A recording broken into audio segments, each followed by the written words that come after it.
नमस्कार दोस्तों, मैं विवेक एक बार फिर से अपने YouTube चैनल पर आपका हार्दिक स्वागत करता हूं। दोस्तों चलिए उन्हीं स्टॉक्स के ऊपर बात करते हैं जिसके ऊपर मैं रोज़ आपके साथ मिलता हूं। अब 22 तारीख की कैसी पॉसिबिलिटीज़ बनती हैं निफ्टी इंडेक्स के इन स्टॉक्स के अंदर, चलिए एक बार उसको डिस्कस करते हैं। वैसे फ्राइडे का सेशन बहुत ही वॉलेटाइल रहा और अच्छी बड़ी मूवमेंट्स हमने दोनों तरफ दिखाई और जाते जाते एक शार्प रिकवरी और हाईएस्ट पॉइंट पे हम क्लोज हुए। अब बात करते हैं अल्ट्राटेक सीमेंट। देखिए अल्ट्राटेक सीमेंट में मैंने पिछली वीडियो में कहा था कि ये अपनी दो मूविंग एवरेज उसके बीच में ट्रेड कर रहा था पिछले 4 दिन से। तो मैंने इसमें कोई भी ट्रेड लेने से मना किया था और मैंने कहा था कि जिस तरफ ये ब्रेकआउट या ब्रेकडाउन दे हम उस तरफ ट्रेड लेंगे। देखिए अगर फ्राइडे के सेशन की बात करें तो ये ओपन हुआ 6500 के आसपास और लो देखिए कहाँ लगा दिए 6400 से भी नीचे के। वहाँ से एक शार्प रिकवरी और 6700 के आसपास की क्लोजिंग मिली है। तो ऐसे में आप कैसे ट्रेड ले पाते, दोनों तरफ की मूव्स मिली है। लेकिन अब चलिए पीछे तो अब कोई ट्रेड नहीं ले पाए, लेकिन अब यहाँ से क्या पॉसिबिलिटी बनती है। देखिए अगर MACD को देखेंगे तो स्टॉक बेरी साइड पे ट्रेड कर रहा है, लेकिन आज की क्लोजिंग, आज का मतलब मेरी फ्राइडे की क्लोजिंग की बात करें तो इसने सारी मूविंग एवरेजेस को क्रॉस कर दिया है। तो अगर ये स्टॉक 6900 के आसपास आता है या 6850 के आसपास आता है, यहाँ से तकरीबन 150 पॉइंट्स और अपसाइड की जंप मिल भी जाती है, तो सेल ऑन राइज की ही स्ट्रेटजी रहेगी कि ऊपर जाकर आप वहाँ की कॉल बाय करके, सपोज 6850 के आसपास की कॉल बाय करके अगर जाता है वहाँ तक, वहाँ पे आप फ्यूचर्स को सेल करने की एक स्ट्रेटजी ले सकते हैं। मिनिमम रिस्क और मैक्सिमम रिवॉर्ड, फिर गिरावट आएगी तो एक अच्छा बड़ा प्रॉफिट देखने को मिल सकता है। यही एक स्ट्रेटजी होगी। बाकी नेगेटिव साइड पर क्लोजिंग अगर 6500 के नीचे मिल जाती है तो ये शॉर्ट का कैंडिडेट भी होगा 6300 के टारगेट के लिए। अब बात करते हैं IOC की। IOC में मैंने जब हम 50 डेज मूविंग एवरेज के यहाँ से मैंने बोला था कि एक गिरावट बन सकती है, हम 9700 के 97 के आसपास जा सकते हैं। देखिए 97 के आसपास मैंने बोला था, बिल्कुल बोला था कि आप पुट के साथ फ्यूचर्स को लॉन्ग के करके चल सकते हैं। देखिए और पिछले 2 दिन देखिए हम तकरीबन 92 तक चले गए। यानी पुट अगर आपने बाय करी होती तो पुट में तो आपको चलिए मान लिए 4 या 5 रुपए मिल रहे होते, लेकिन साथ साथ में फ्यूचर में तकरीबन 7 रुपए लगते भी।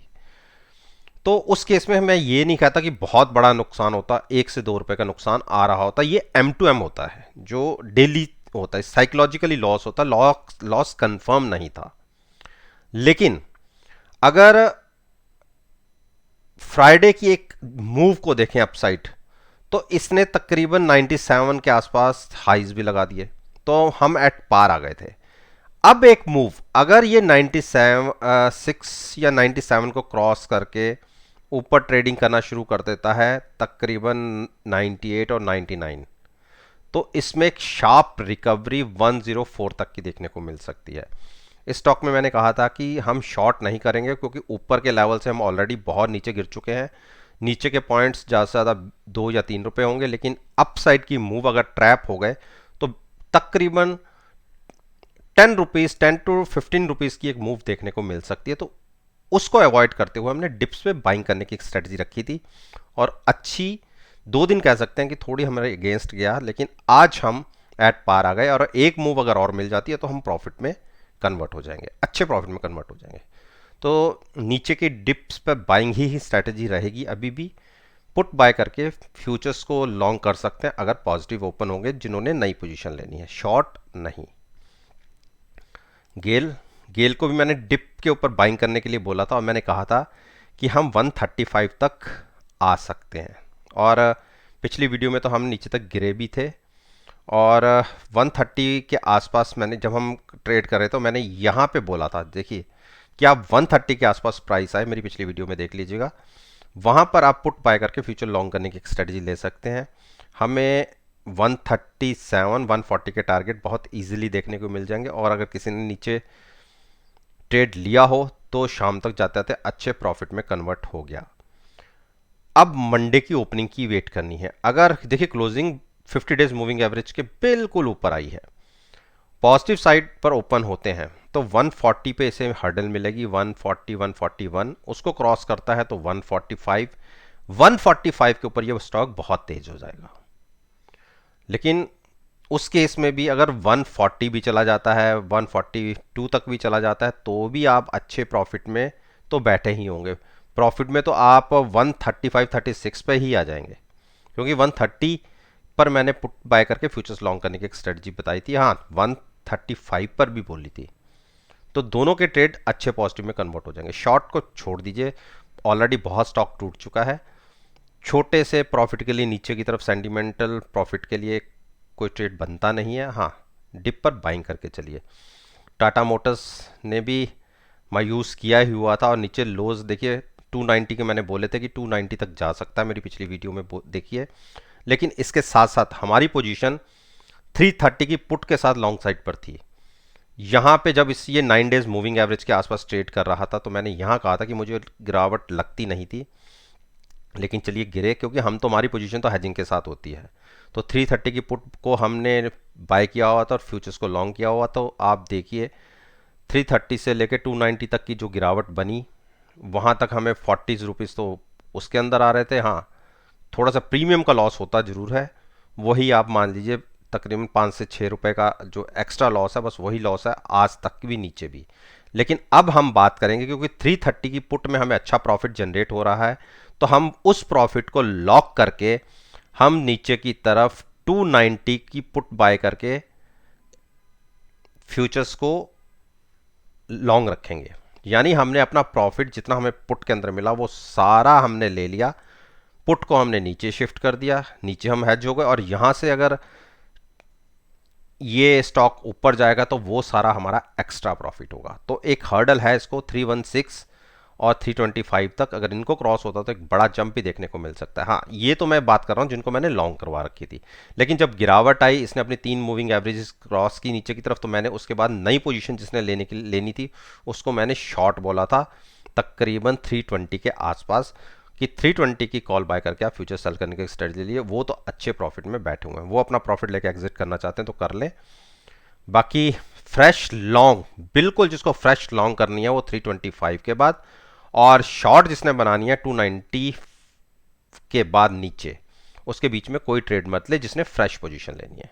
बाकी जिनकी पोजीशन है वो प्रॉफिट ले और एग्जिट हो जाए, और जिनका अभी प्रॉफिट नहीं बना हुआ उनकी पोजीशन अभी होल्ड पे रहेगी। यूपीएल, यूपीएल ने देखिए नीचे की तरफ मेरी इसी जो सपोर्ट लेवल था उसी को इसने होल्ड किया और वहीं से वापस लौट आया। आप देखिए ये जब से यहां से क्रॉस होके ऊपर निकला है, एक भी बार इसने नीचे इसको ब्रेक नहीं किया, और जिस दिन ये ब्रेक करेगा गिरावट भी बहुत बड़ी होगी। तो बिल्कुल जब तक 595 के ऊपर है स्टॉक को शॉर्ट करने की गलती मत कीजिएगा। हाँ 595 590 ब्रेक होता है तो आप शॉर्ट कर सकते हैं 565 के टारगेट के लिए, उससे पहले शॉर्ट तो नहीं बनता। लेकिन लॉन्ग्स भी मैंने अवॉइड करने के लिए बोला होता, क्योंकि कंसोलिडेशन फेज चल रहा था, तो मैंने लॉन्ग्स बिल्कुल अवॉइड किए थे। उस बात को मैं अभी भी एग्री करता हूँ, तो इसमें मैंने ट्रेड लेने से मना किया था। तो अभी भी मैं शॉर्ट 590 के नीचे, और लॉन्ग को थोड़ा सा अवॉइड कीजिए, अभी सेंटिमेंट मार्केट के ज़्यादा अच्छे हैं नहीं। हीरो मोटोकॉप में मैंने बिल्कुल बोला है कि अब बहुत बड़ी गिरावट देख चुका है ये स्टॉक, और अब यहाँ पे एक ज़बरदस्त पुल बैक देखने की उम्मीद बन रही है। 34 के आसपास की आरएसआई है, तो बिल्कुल देखिए मैं तो यहीं से 3350 के आसपास की पुट बाय करके ही फ्यूचर्स को लॉन्ग करने की एक स्ट्रेटजी बताता आया हूं, जब ये वाले लोस के आसपास। तो आप देखिए उससे तो और बड़ी गिरावट, तकरीबन 300 पॉइंट की गिरावट और देखी जा चुकी है। तो देखिए पुट्टों में तो बहुत ज़बरदस्त प्रॉफिट आ रहा है, हाँ फ्यूचर्स में नुकसान आ रहा होगा, तो ज़्यादा से ज़्यादा 30 से 40 रुपए का नुकसान होगा इतनी गिरावट आने के बाद भी। लेकिन नीचे से एक अच्छा ज़बरदस्त जंप देखने को मिला भी है, और अगर इसने 3170 क्रॉस कर दिया तो 3250 बहुत तेज़ी से देखेंगे, और इसकी उम्मीद अब बहुत ज़्यादा है। जिन्होंने 3350 की पुट के साथ फ्यूचर्स को लॉन्ग रखा हुआ उनको तो अभी पोजीशन कैरी करनी पड़ेगी, क्योंकि अभी जब तक 3350 के रेट्स नहीं आते, मैं यहाँ से बात कर रहा हूँ, जैसे 50 डेज मूविंग एवरेज तोड़ी थी, तो तब तक वो प्रॉफिट में कन्वर्ट नहीं होंगे। हाँ, जिन्होंने नीचे से पुट बाय करके फ्यूचर्स को लॉन्ग किया है, उनको 3250 पे एक बार एग्जिट हो जाना चाहिए अगर प्राइस दिखता है स्क्रीन पर। अभी थोड़ा सा वहां से दूर है, तकरीबन 100-125 पॉइंट, लेकिन उम्मीद करता हूं कि मंडे के सेशन में इसमें तकरीबन एक बड़ा जंप 100 पॉइंट्स के आसपास का जंप आना चाहिए। तो आप वहां पर एक बार अपना प्रॉफिट लेके एग्जिट हो जाइएगा। यहां पर इतने नीचे के लेवल पर अब जिसने कोई पोजीशन बनानी है तो वो लॉन्ग साइड पर बनाए, पुट को बाय करके फ्यूचर्स को लॉन्ग करे, केवल कॉल को बाय करके लॉन्ग में मत जाइएगा। शॉर्ट करने की अभी स्टॉक को गलती मत करिए, बहुत नीचे ट्रेड कर रहा है। टाइटन, टाइटन को बाय बनती है अगर 1480 के ऊपर ट्रेडिंग मिलनी शुरू हो जाए, तब तक वेट कीजिएगा, शॉर्ट नहीं करना। 1480 के ऊपर बाय करना है, बनता है, अगर 15 से 20 मिनट ट्रेडिंग मिल जाए तो एट द मनी पुट साथ में बाय करके फ्यूचर्स को लॉन्ग कीजिएगा, शॉर्ट नहीं।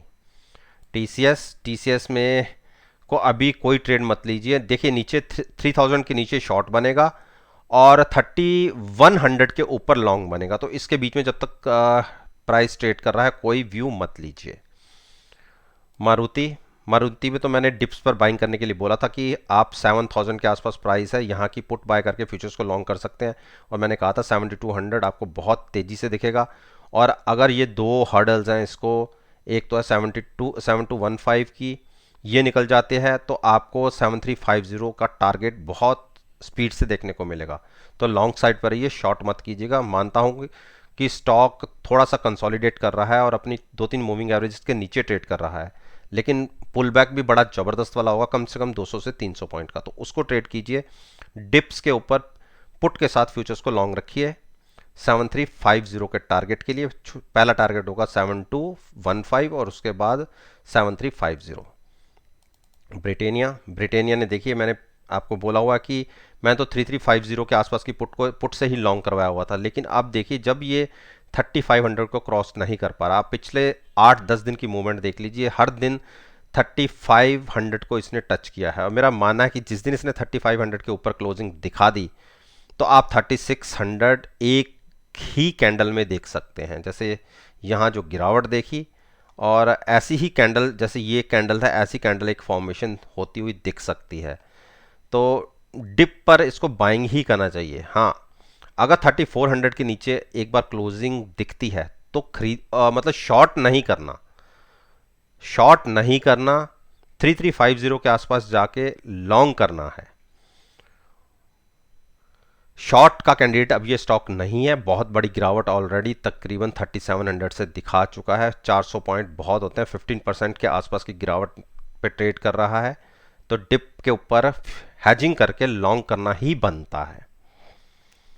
तो दोस्तों, ये निफ्टी इंडेक्स के 10 स्टॉक्स के ऊपर मैंने अपना ओपिनियन आपके साथ शेयर किया है, और मेरा मानना है कि अगर मेरी इस वीडियो को आप 22 मार्च के साथ एनालाइज करेंगे, यकीन मानिएगा आपको बहुत अच्छे पॉजिटिव रिजल्ट्स देखने को मिलेंगे। वीडियो अच्छी लगे तो लाइक ज़रूर कीजिएगा, शेयर कीजिए, और मेरे यूट्यूब चैनल को सब्सक्राइब करना मत भूलिएगा। इस बात के साथ मैं आपसे विदा लेता हूँ और एक नई वीडियो के साथ फिर से आपके सामने आऊँगा। तब तक के लिए धन्यवाद। Take care and have a nice day.